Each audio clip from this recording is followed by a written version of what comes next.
आजादी का Amrit Mahotsav.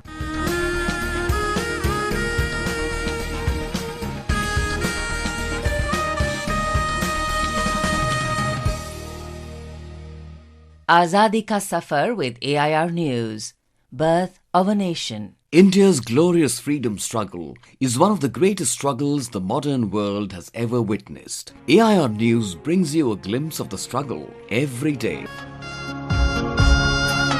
On the 14th of May 1857, during the First War of Independence, Bahadur Shah Zafar set up a national government at Delhi. After the outbreak of the First War of Independence against British rule at Meerut on the 10th of May 1857, when the revolting sepoys of the British Indian Army came to Delhi and implored Bahadur Shah to accept their service, he responded to their appeal and assumed leadership of the uprising as the Emperor of Hindustan.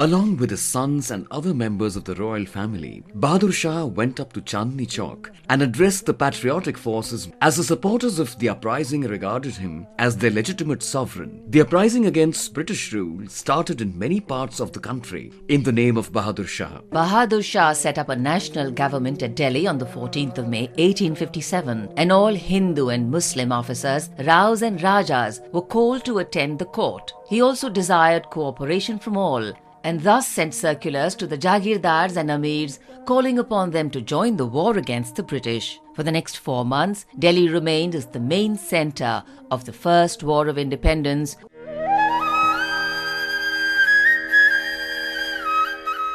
We remember freedom fighter Arun Chandra Guha, who was born on the 14th of May 1892 in Barisal, Bengal. Guha ran Saraswati Library, through which he published his writings to arouse national sentiment. Guha also published a weekly journal titled Swadhinta that was banned in 1930, and 4 of its editors were convicted for sedition by the British. Arun Chandra Guha joined the Jugantar Party in 1906. He was arrested and detained multiple times for his participation in the activities of this party. He was also arrested during the non-cooperation movement in 1920. After his release, he became a part of the West Bengal Pradesh Congress Committee. Subsequently, Guha joined the All India Congress Committee in 1923, where he continued as a member for 26 years.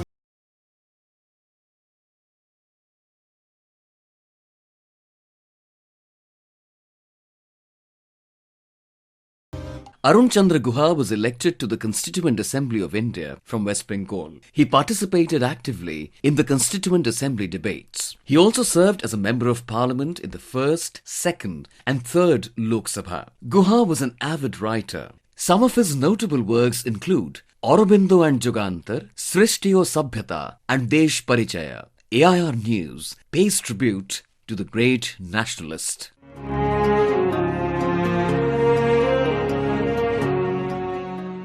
We also remember Sudhanshu Bimal Chanda, who hailed from Chittagong. Sudhanshu was an active member of the Anushilan Samiti. He was arrested for his revolutionary activities on the 31st of May 1935 and detained in the Chittagong jail. Put under village domicile at Keshavpur, Jessore in 1935, he died on the 14th of May 1936. We salute freedom fighter Sudhanshu Bimal Chanda.